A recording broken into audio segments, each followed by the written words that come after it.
Prime Minister Julia Gillard speaking there on Brisbane ABC Radio earlier this morning, and we're expecting the Defence Minister Stephen Smith is going to be holding a media conference in about half an hour. Actually, this is Kevin Andrews live in Melbourne. This is on the National Disability Insurance Scheme with Opposition Spokesman for Disability, Senator Mitch Fifield.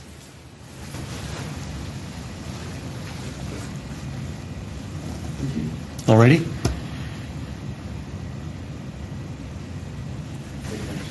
Ladies and gentlemen, thank you for coming out this morning. Senator Fifield and I wish to address two related matters.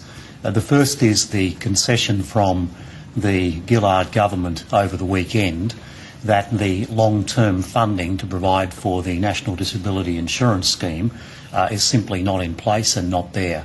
And this raises real questions about the government in terms of the spin which is applied to this rather than the substance which is required to put what is a very worthy initiative in place. And I'll ask Senator Fifield to say a few more things about that in a moment. The second and related concession is the reality that the government's revenue in this year, because of the revenue from the mining tax, may not meet what had been forecast. This, of course, places the whole budget situation in a very precarious situation, and what we have is within a week the total untangling of this government budget. The revenue is not there. Then not only is the NDIS, but a whole range of other measures which the government is announcing in this budget are therefore in danger of not being delivered. This, in addition, shows why that just splashing cash around rather than using it on worthy initiatives like the NDIS is something which is quite irresponsible on the part of the government. But I'll hand over to Senator Fifield to say a few more words about the NDIS. Thanks, Kevin. Penny Wong confirmed at the weekend that the government is flying in the dark when it comes to the introduction of a National Disability Insurance Scheme. The government have allocated only a quarter of the funds over the next 4 years, which the Productivity Commission said were necessary to introduce an NDIS, and the government have given no indication as to where the additional funds will come from. Penny Wong has essentially also declared war against the states in relation to an NDIS, seeking to make them the scapegoat.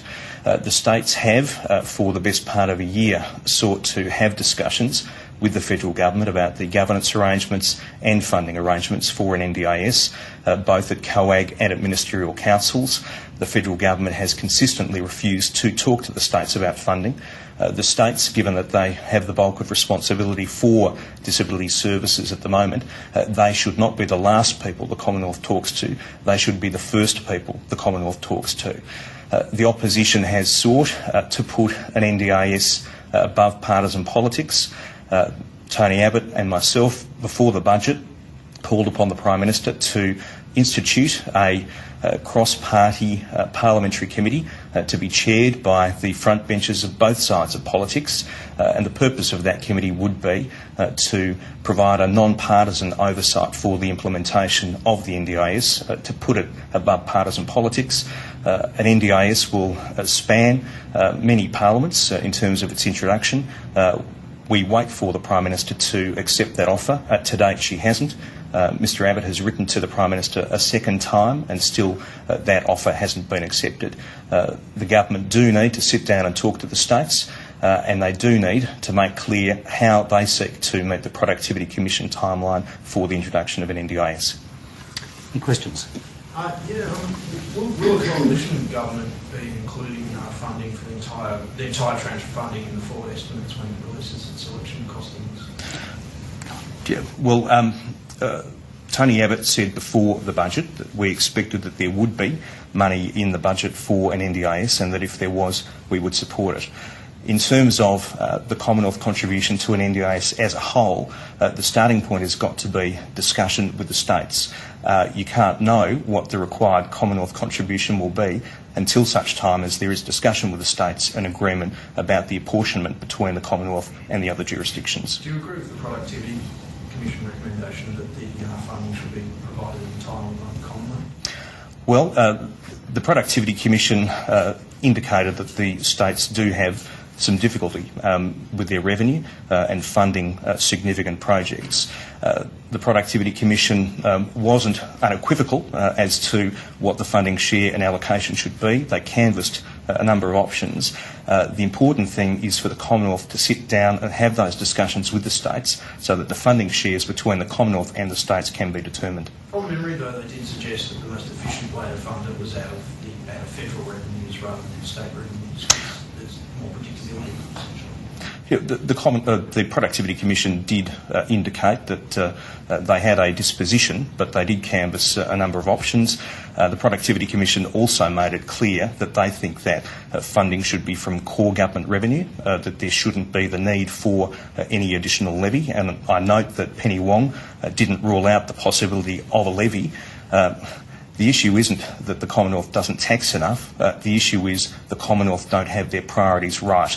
There should be sufficient revenue from the Commonwealth Government's core consolidated revenue. That was one of the main recommendations of the Productivity Commission. Can I add too that if Wayne Swan's budget is unravelling, as it appears to be, then that's going to have a flow-on effect for the states as well. So it's not just the Commonwealth that's going to be affected, because we know that much of the money which is raised by the Commonwealth actually goes to the states. So if there is a serious unravelling of this budget, which appears to be the case within a week of it being delivered, then that's going to have a flow-on consequence, not just for the Commonwealth, but for the states as well. And it's why we took a decision, for example, that we would be opposed to simply splashing cash around to anybody in terms of the education payment when there was an education payment in place which we supported, one which all it required was that there was a targeting of that expenditure to those people who showed through the collection of receipts that they'd actually expended the money on education. But instead of that, the government's just said, we'll splash all this money.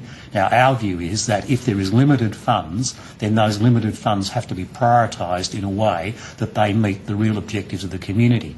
And surely something like the NDIS or something like providing for the huge demand in aged care in our community is a much more worthy objective than the sort of ways in the past of splashing money on effectively plasma televisions that this government has been engaged in, or pink bats or those sort of cash for clunker schemes and the like. What this shows is the government hasn't learnt at all.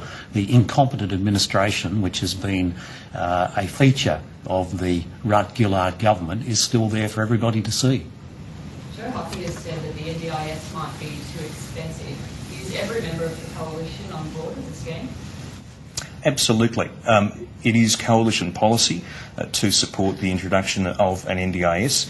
The Federal Council of the Liberal Party has passed a motion calling for an NDIS. The Federal Council of the National Party have passed a motion calling for the introduction of an NDIS. It's something I'm committed to, something Tony Abbott's committed to, something the coalition is committed to. Is the coalition committed to the policy, though, in the short term, in the sense that it will provide, I just wasn't quite clear before, will the coalition provide the funding if it's elected? Well, we've made it clear that we support the funding which was announced in the budget. We need to sit down with the states. Whoever the government of the day is needs to sit down with the states to negotiate what the appropriate funding share will be. Well, the states currently have money which they put towards disability services, about $4.7 billion. So that's the starting point as to whether the states would commit that money which they currently spend. Those discussions need to happen. The other thing which has to be borne in mind is that we don't know when we may form government. We don't know how far progressed the current government will be with the introduction of an NDIS. Will they meet the timetable that they laid out in the budget? We don't know. We also don't know what the starting point will be in terms of the budget finances when we win office. So all of those things have to be considered. Would you be expecting a contribution from the state? Well, you would at least be expecting a contribution from the states of the money that they currently spend on disability services. That's the starting point. As to whether there's any additional funds beyond that, those discussions haven't yet taken place and they need to. Do you think that this rollout is being addressed too hastily? Well, the Productivity Commission have outlined a time frame which would see a full NDIS in place by 2018-19. The Productivity Commission envisaged regional rollouts in the middle of 2014. The government have brought those regional rollouts forward by a year. Now, that may be possible. The truth is, I don't know. The government haven't sat down with us. They haven't sat down with the states. That's one of the reasons why we need a cross-party committee, so that we can actually find out whether it's possible to bring forward the implementation of an NDIS. My concern, though, is that the government might be seeking an election timetable for milestones in an NDIS rather than a timetable which will actually deliver a proper and effective NDIS. It would be a great shame if the government was more focused on striking a pose than they were to actually getting the NDIS right. And that's the main thing, is we've got to get it right, and the Productivity Commission timeline is probably the best thing we have to go on at the moment. But isn't it important enough that it should be addressed as urgently and as quickly as possible? Well, urgently and quickly, if you can get it right. Now, the government's proposing that regional rollouts will happen in about 14 months' time.